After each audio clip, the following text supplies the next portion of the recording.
Thank you so much for joining me this afternoon. I am pumped for the opportunity to share this information with you. And to those of you who are joining me live, an extra special thanks to you. Just a little bit of housekeeping as we kind of go about and get started. I'll have everyone mute and turn their cameras off for the experience today. But if any questions arise, feel free to either unmute yourself or send a message through the chat feature. And also keep in mind, we'll have a little bit of a Q&A at the end as we kind of wrap up things here today. So thanks so much. If you'd like to take a second and get settled, grab a drink of water, maybe do some stretches, kind of settle in for our experience today, we'll go ahead and begin. So are you completely sick and tired of asking, what do you want for dinner? Only to be met with, I don't know. The demands of preparing meals for your family can feel quite significant, especially when your time and attention are being prioritized, taking care of children, serving as your family's chauffeur, let alone prioritizing your attention to your work and career. So let's go ahead and ease that burden during our time together today. And by the end of our time together, I hope you expect that you can have a plan for at minimum the next week, let alone weeks to come when it comes to meals for your family. So does the idea of having a plan in place to lighten the load of mealtime sound totally dreamy? Let's bring that dream to life today. So we'll cover preparation, planning, action, so you can feel confident going into the next few weeks with your strategy to optimally fuel yourself and your family. Not only will your mind and stress levels thank you, but your entire body will thank you for planning ahead when it comes to meal planning. Seeing the benefits to people who prioritize optimal nutrition, I'm so aware of just how informative this healthy habit is. If you've worked to make nutrition changes in the past, you've seen and experienced firsthand how powerful this element of healthy eating can be. So why meal plan? Why is that important to you? So not only does it eliminate and reduce that mental burden of preparing healthy meals for your family, but it also supports the benefits of proper healthy nutrition. When you're putting in that time and energy into planning in advance and practicing that meal planning and menu planning for you and your family, you're subsequently offering yourselves and your family the ability to enjoy some of those benefits of healthy nutrition, enjoying things like having more energy, having healthy digestion, feeling like you're eliminating some of that brain fog that you might experience as you go about the day to day. You'll have more time for other things. Think of how much time you spend perhaps on a daily basis, kind of looking through and, kind of trying to decide and determine what's for dinner, or what are you going to have for breakfast, or what are you going to pack the kids for lunches. So these are just some of the benefits of meal planning. But I'm curious, in your world, what are some of the benefits that you envision as being helpful if you were to prioritize meal planning in your life? Is this a question? Well, I guess time would be the biggest thing that would be more helpful, and help, prioritizing.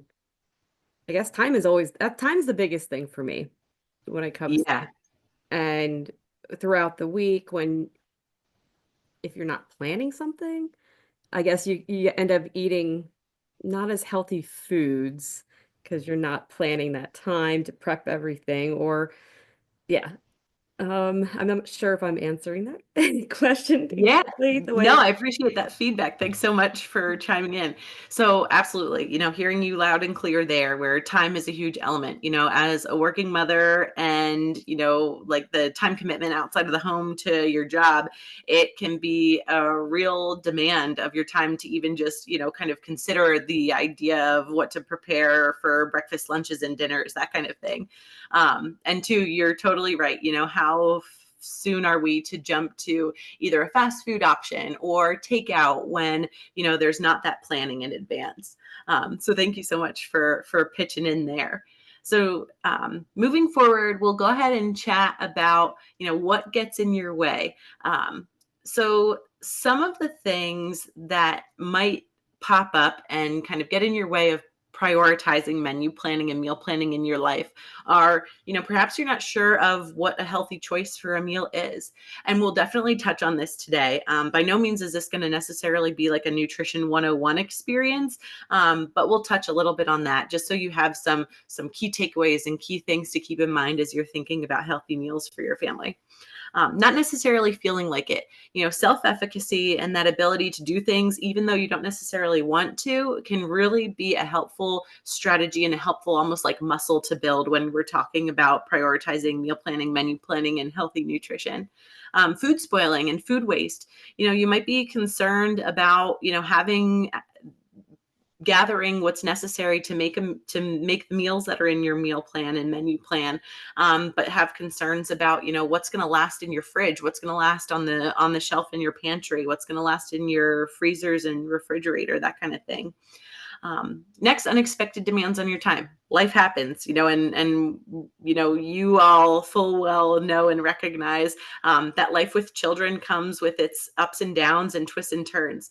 So having some of those unexpected demands on your time might get in your way of prioritizing meal planning and menu planning in your life.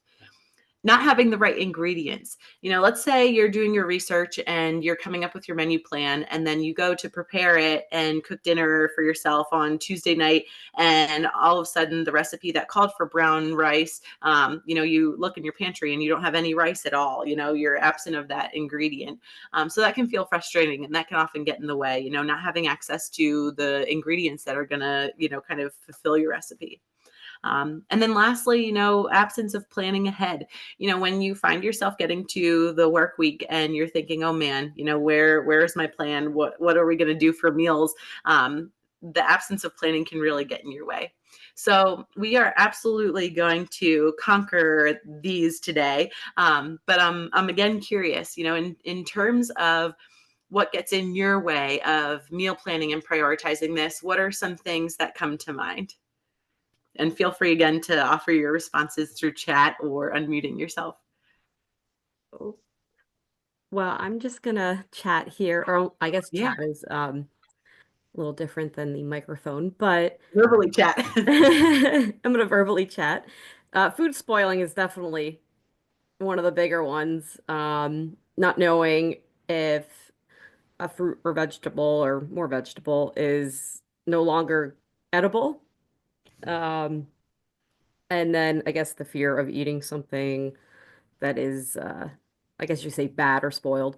Sure. At the same time, too, I sometimes with meat, like I get nervous if it's cooked enough or again, if it's knowing if it's spoiled. So I guess you could say for me personally, the food spoiling is actually what gets in my way a lot. And Absolutely. it's the fear of that. Eating something that's spoiled. Yeah, absolutely. I hear you loud and clear. You don't want to get sick from the food that you're eating, nor you don't want to get sick yourself, but nor do you want to serve it to your family as such. So here's where like I'm going to kind of go on a little bit of a tangent here. Here's where health coaching can come into play. As your coach, I can partner with you to address these things in the way of your health goals. So we're having conversation today, and I'm hearing you share how food spoiling is of concern, as well as just kind of like food safety. So what that could look like if someone were to enroll in Vos Wellness and have me as their coach, and have conversations about it, is we would talk through that. We would talk about where to go to look for food safety information, where to go, or strategies and habits that you can integrate and kind of familiarize yourself with, so that you feel confident in that produce being good to eat and not spoiling, and maybe healthy and safe like food storage options that can help not only the meal planning and preparation aspect, but also like the food safety aspect of things.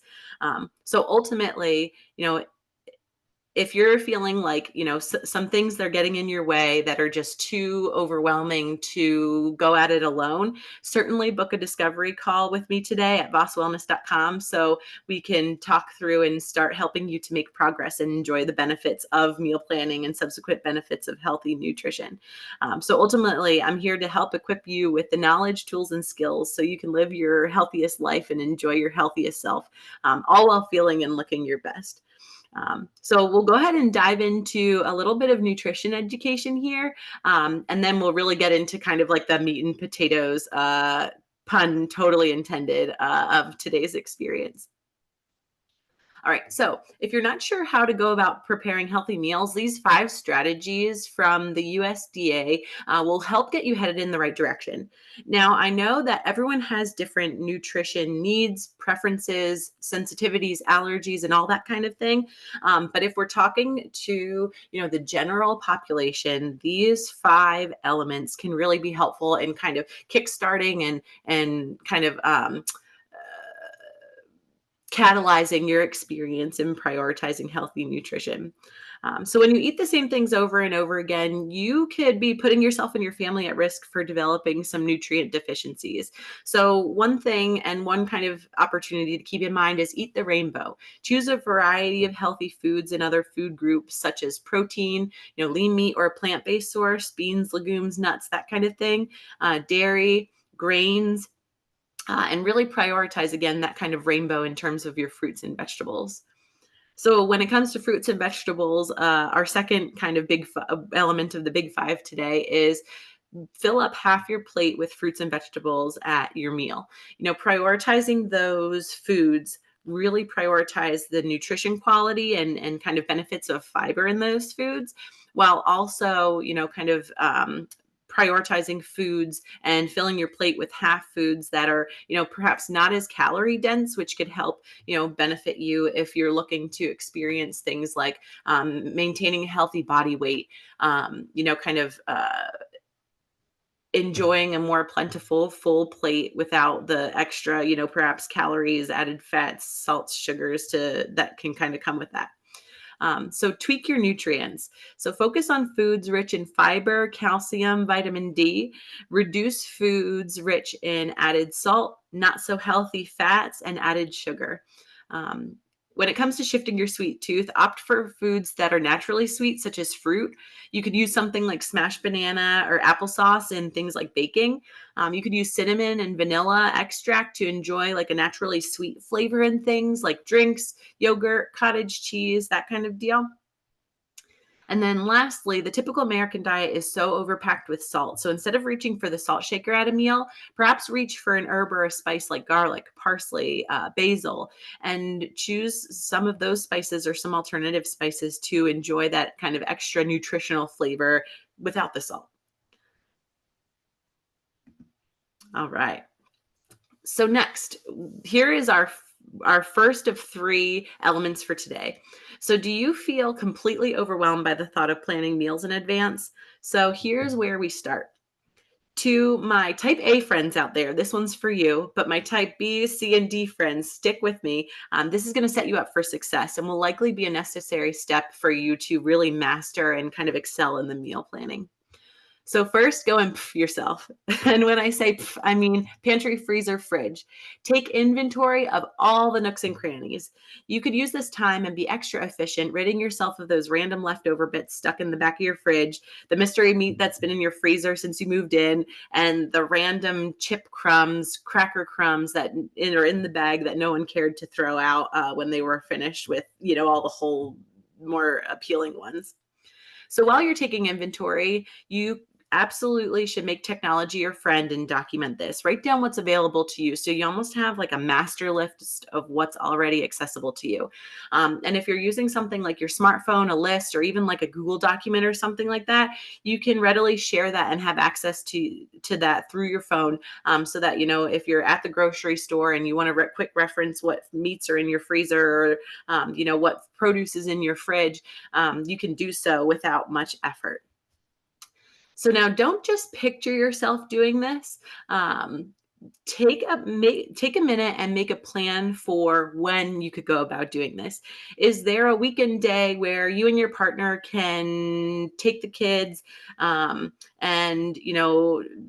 have someone watch them while you have a cute date night, and really kind of go through and clean out your pantry, freezer, and fridge, and take stock and take note of what's available to you.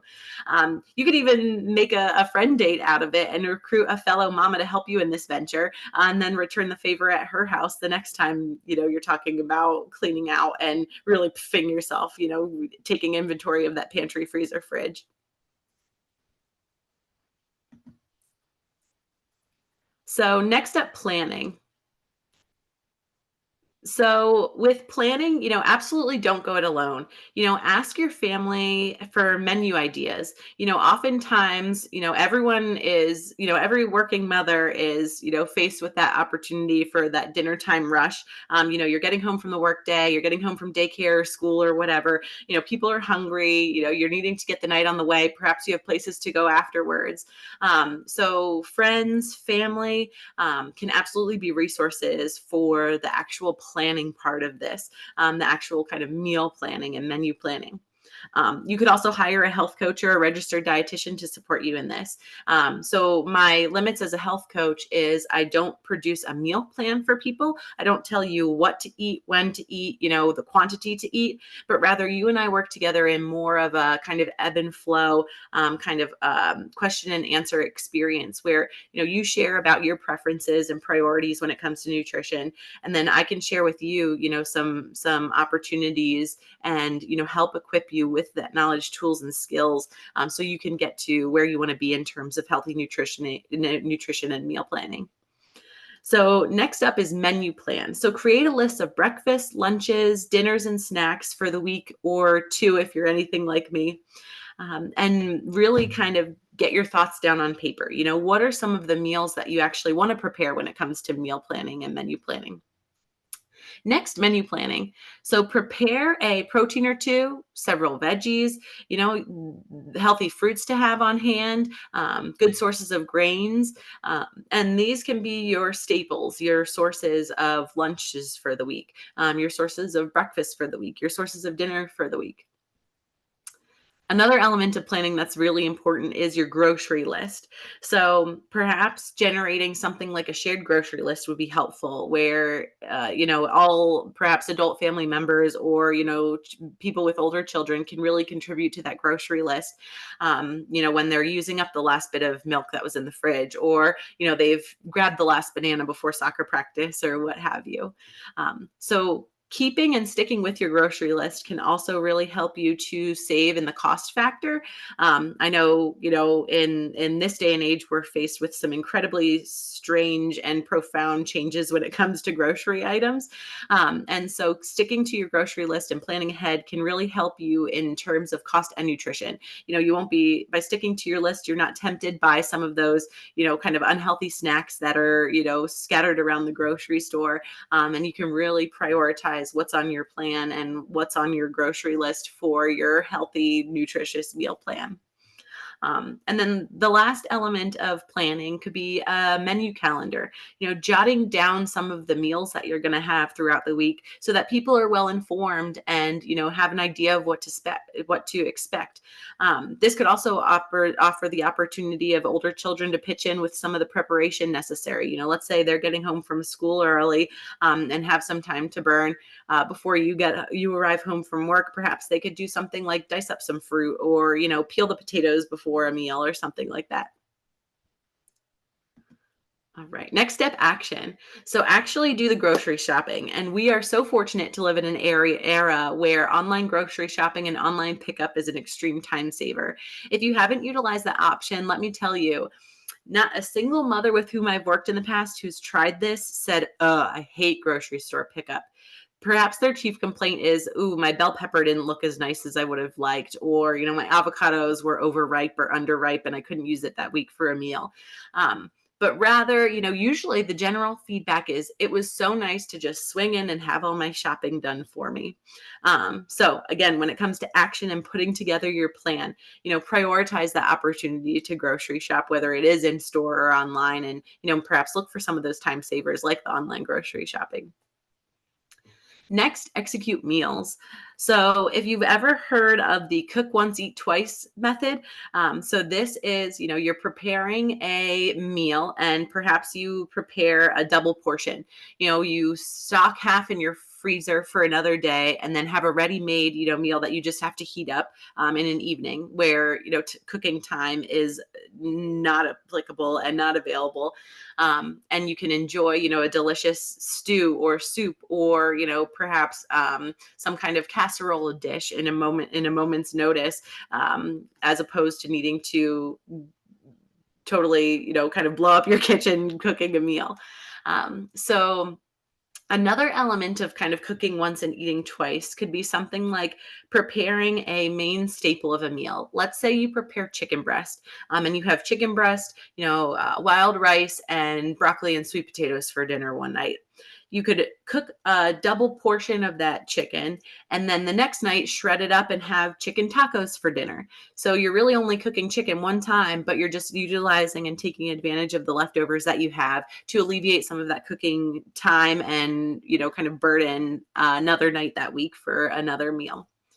Next, divide the responsibility. I touched on this a little bit in our last slide, in our planning slide, but take advantage of the people in your home, whether it's your partner or whether it's older children or even younger children who could do something like, wash up some vegetables or fruits, depending on, how the preparation and kind of food safety element go of that. Recruit some help in the kitchen when you're executing your meals. For those of you who have small children, something like a kitchen set or hooking them up with, their own pot and pan where they can participate and pretend to cook while you're cooking in the kitchen is a great way to not only keep an eye on them during the cooking time, but also really kind of help equip them and help them learn and strategize and gain the confidence to eventually, when they're older, cook with you in the kitchen. So finally, what you've all been waiting for is reaping and eating the benefits of your labor. So experience what it's like to have a plan and strategy for the dinner time rush, for the breakfast rush, when you're ordinarily struggling to find ideas for lunches, and enjoy the energy boost of your more homemade, home cooked meals. So moving on, we'll get into a few meal ideas that are customizable to your taste, budget, and time availability. So first is something like a stir fry. So you'll pick your protein, you'll gather your grains, vary your veggies, and decide on your dressing. So if you're choosing something like soba noodles or brown rice noodles, keep in mind these only last for about 2 days in the fridge.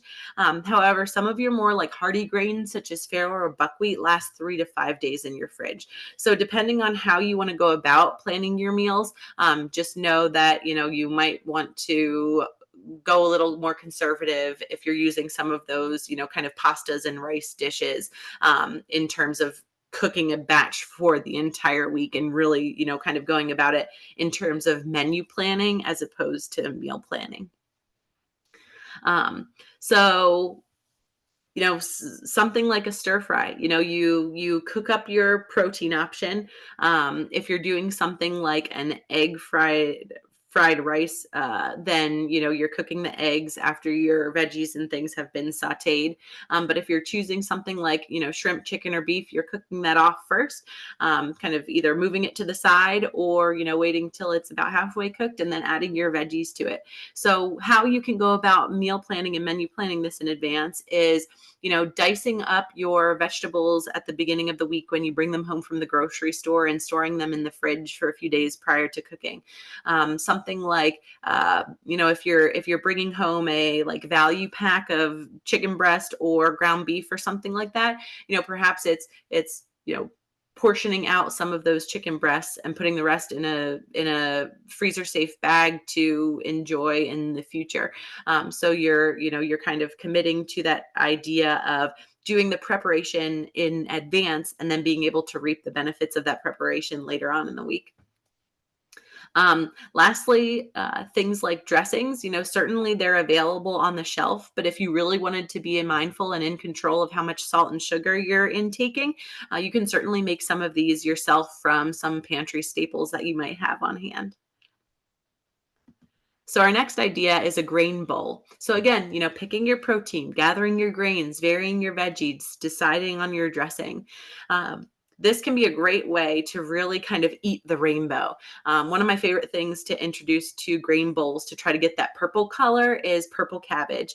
Something like that where, it adds that kind of really enjoyable, appealing element of that purple color, that striking purple color, but also, giving you that nutrient density and variability and variety that we had talked about earlier on in today's experience.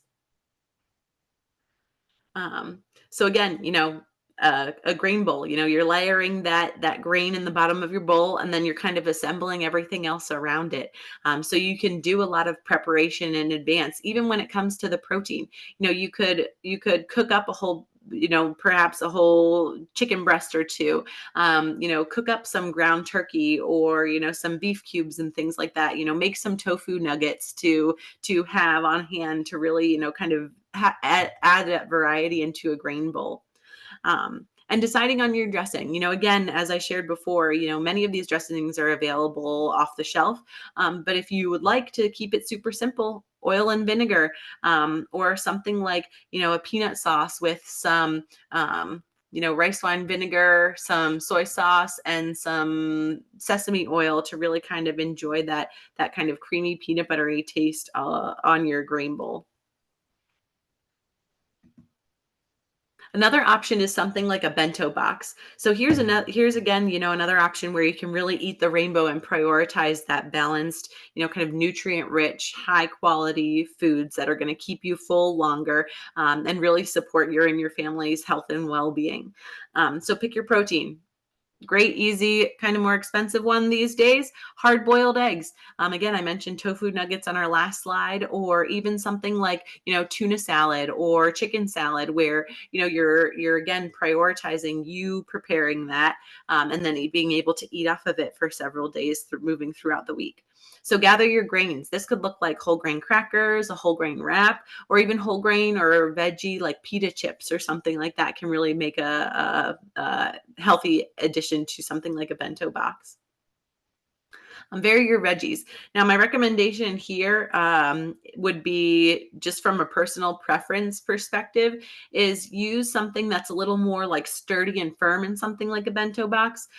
Some of your like softer veggies, might not necessarily withstand the test of time when it comes to just like a refrigerated option such as this. Decide on your dairy, integrate something like a Greek yogurt cup or a cheese stick into your bento box to really enjoy that dairy element of nutrition when it comes to, a healthy, balanced meal. And then lastly, figure out your fruit. What kind of fruit are you going to integrate into your box? Apples, again, are a nice kind of sturdy option. Things like berries, melon, citrus fruits, even, a grab and go option to just have alongside of that box would be something like a banana.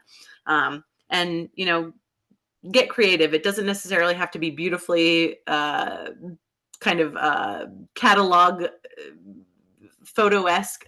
It could be absolutely, all of these elements just in, perhaps reusable Ziploc bags, or, Tupperware or Pyrex or whatever that you're taking along with you. So if you have access to a cute little box, great. If not, no worries. You could absolutely enjoy the same nutrient benefits, sans the fancy schmancy box there. All right. So moving forward, the time is now. I absolutely invite you right now to kind of make some time and space for you to plan out your weekly meals. Moving from today on through the remainder of the week. Um, what opportunities are there for you to have a healthy, nourishing breakfast? What opportunities are there for you to have a healthy, nourishing lunch? What opportunities are there for you to have a healthy, nourishing dinner? So think about all that we talked about today and go ahead and jot down some ideas that you have. And at this time, I would love for your feedback. You know, if you want to share some of the ideas that you have, or some of your key takeaways, I would love to hear that as we, kind of land on this page for now.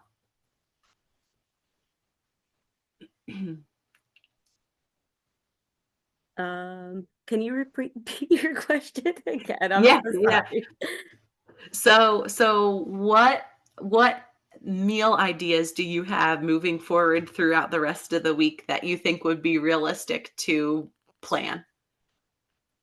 So thinking of what's in my fridge right now, so far, Yeah, though eggs are quite expensive, right, right. uh, definitely breakfast, I'm thinking eggs, but I guess that question there too is, can, especially for my little guy, can I make eggs, scrambled eggs, and give it to him, kind of like that two and one and two thing where you cook it once, eat it twice. Can you Yeah, things? absolutely, absolutely. So off the top of my head, I'm not exactly sure how long eggs are like scrambled shelf Mhm. stable, but hard boiled for sure are good. I think for up to like 5 days to a week's time. Um, so also something you could do is, have you seen like the egg cups at all, where people prepare like a scrambled egg, almost like a mini omelet in like a muffin tin? Kinda, yeah. I do. Yeah. I know what you're talking about. Mhm. So that's an option too, where again you're kind of cooking once and enjoying, twice, if not three, four, five times. If you prepare something like that kind of recipe, and put it, like freeze some of it, you have a quick breakfast that you can just pop in the microwave for a minute or so, and then have a hot breakfast that's nourishing and filling, on the go. So that's, yeah, totally. But I think for sure scrambled eggs could be an option. You're cooking once, eating twice. Again, you might want to just kind of do some research there. I'm not sure exactly how long they last in Or terms of something food like safety, quiche. but I guess quiche. oh yeah, oh You yeah, include some absolutely. vegetables Hmm. in that, and Yeah, yeah, for sure, for sure. so I know first thing I jumped to was breakfast, of course. Lunch. Yeah, kind of grab and go. Lunch, I kind of feel like lunch is a good leftover Yeah, for the yep. previous, but I mean, for me personally, I like to go for salads um at lunch, but I don't feel I get enough protein at that time frame. Mm, So, mhm, um mhm. so that's one of my things that I can kind of focus on there is to make sure I get protein, during the day. Yeah, And then of course dinner. Well, I personally get a little overwhelmed with cooking. I'm not gonna lie. There's so many sure. different choices. So that's something I definitely want to try and learn and, participate in. But as of right now, I mean, planning wise, I did have meatloaf in the freezer. So Yeah, um, taking that out of the freezer for dinner yeah, is a yeah. is a start. But which a father-in-law, of course, gave me. So, Oh, perfect, but perfect. it's a good start to doing it on my own, of course.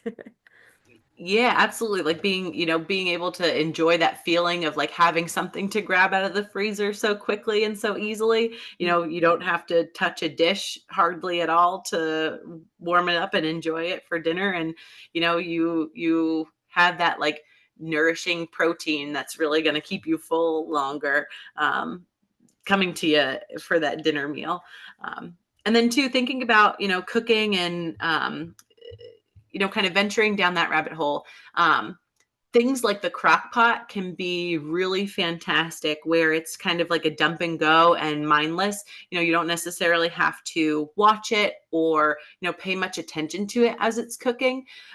So there it's a matter of just kind of measuring ingredients and getting familiarized with temperature settings. I know, I How feel like, yeah, go ahead. how long is too long in a crock pot? Like, are you, I mean, I know there's so many different varieties of meals that you possibly could make, but Yeah. is I there, feel like the biggest kind of practical tip, I don't know if there's like a number in mind that I can think of off the top of my head, but you definitely just want to make sure there's like enough liquid in there that it won't just kind of dry up and burn on you. Um, I know if you're using something like an Instapot, there's like a burn button that will, kind of if it senses that it's starting to burn, it'll just kind of like blink and shut the device down, which is super helpful. But I think certainly when you're looking at recipes and things like that, it'll give you cooking instructions. So for someone who's away, while working for the day, something like prioritizing recipes that do take like a 12-hour cook time or something like that, could possibly be helpful. um, does that help at all? yeah, yeah. Now, and of course, there's certain situations that pop in my head, you know, what do I put? Of course, you said about meals, and looking those up, but I guess, yeah, for me, it's always ends up being it's just overwhelming. Like, where is that? Where, trying to figure out where everything is and what I have, what I don't have. Is this too much? Is that so? But I definitely feel, what you had mentioned about planning it out and even just doing that little calendar, and it has to do a lot more planning. In the end of the day, you're right. Like Yeah. Mm-hmm. writing it Mm-hmm. down and organizing your meal plan. Definitely. Even with grocery shopping, yes. And making sure you are buying, the correct things or what you are aiming to eat throughout the week is Mm-hmm. huge. And don't be afraid to start with like a micro goal almost. So I know I threw out the idea of like a full week to really kind of challenge people, challenge that kind of thing. But if you're just feeling so overwhelmed in like the idea of preparing 7 different breakfasts, 7 different lunches, 7 different dinners for a week is just, totally crazy, then perhaps do something like just pick a breakfast or two to really think about and give your attention to. You don't have to go conquering Mount Everest on your first hike ever. You could go, walk the driveway to start getting in shape for an adventure like that. So, something like that where, you're kind of breaking it down in a way where you feel empowered and encouraged and confident to take action and be successful, without that extra, kind of stress and pressure of, trying to overhaul your entire week's routine all at one time. Hmm. Yes, that's a good point too. Start out a plan for the weekend. Yeah, yeah, exactly, Start with the exactly. weekend. Yep, yep, absolutely, That's a good point. absolutely. That is. Yeah, and I guess the other thing well, I guess with meal planning, I guess one other, I don't know if this is part of this question or answer, but again, it's always the overwhelming choices. Let's just say a tomato. Yep, There's so many different types of tomatoes, and trying to figure out which tomato or potato, or yeah, we're gonna stick with tomato though. Which one is the one to pick out or use? Um, I guess that might be one of my drawbacks, I guess you could kinda say. hang-ups is like Yeah. decision fatigue, like too many options. Hmm. Um, so I'm kind of I'm thinking in my mind, I might do a little like health coaching here and kind of step into that realm. So I'm gonna turn the question back to you.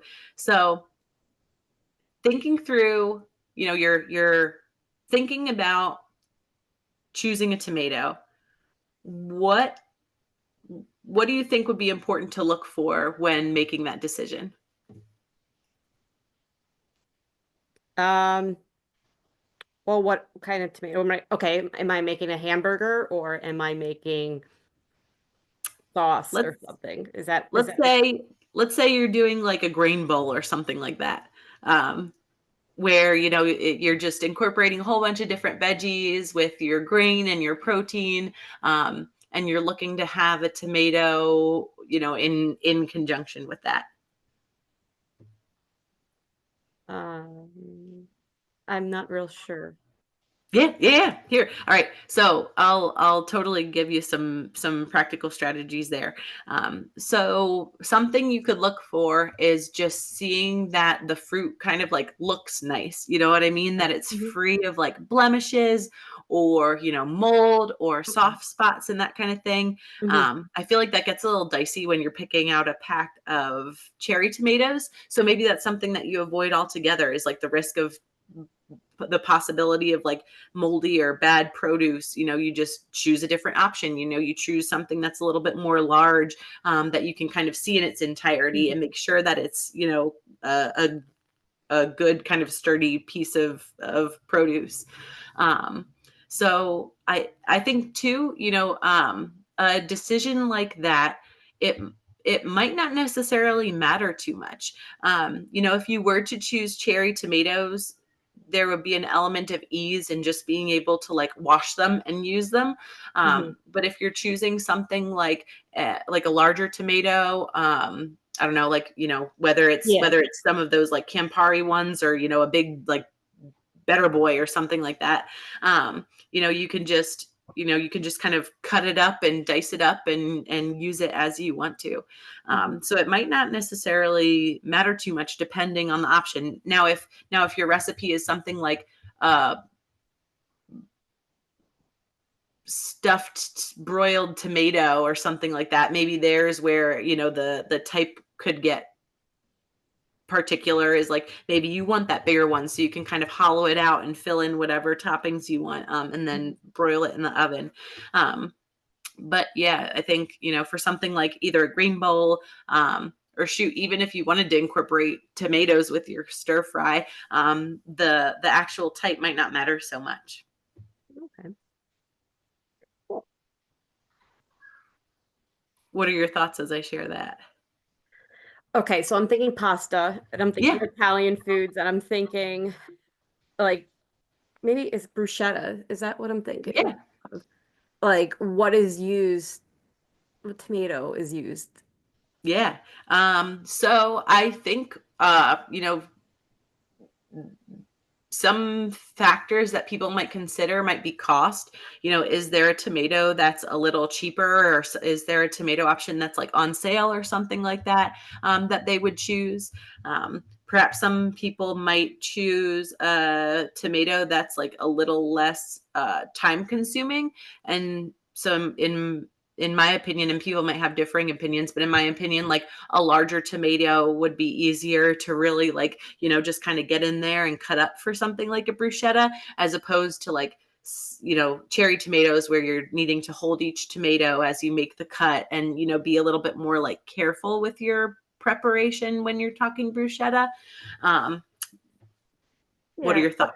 Oh no, and I think it's just me being more, yeah, too analytical on a t you know what I mean, on the tomato itself, I guess. Yeah. And that's where it's like, I don't know which route to take or but it just sounds like it could possibly be just um okay, just to kind of use any, I mean, it sounds like too that I can pick and choose. I can also try them out, see which one Yeah, right. I like. Um, Absolutely. but yeah, I Or just two, yeah. Okay. like thinking about creative strategies to help make that decision easier. Yeah. Maybe it's something like choosing the tomato that's furthest left in the grocery store, and just like automatically defaulting to something like that. Hmm. Or perhaps when it comes to like grocery pickup, perhaps it's the very first tomato option that comes on the screen, Yeah. to really kind of eliminate that need for that decision making, and kind of that decision fatigue, and just feeling like overwhelmed with so many choices. Yeah. And I know I use tomato as an example. I can even go, in depth with meat or, you know what I mean? Yeah. It's like, okay, well, which one is better? This has more fat. This one doesn't have fat. This one is from here. This one's from there. Okay, which chicken's the better chicken to pick out? And it's just like, and I think it's just the overwhelming feeling is what kind of also pushes me away from Yeah. really tackling meals. Mhm, mhm. And then there, perhaps again, it's starting small. You mentioned bruschetta. Maybe it's something like, planning for bruschetta for dinner tomorrow night or something. And, you head to the grocery store and you have your list from the recipe that you're accessing or whatnot. And you just focus in and you really kind of hone in on that bruschetta. And from that experience, you're making the choice of tomato, you're making the choice of what bread or type of like cracker or whatnot, or little toasty thing that you want to Yeah. top it on.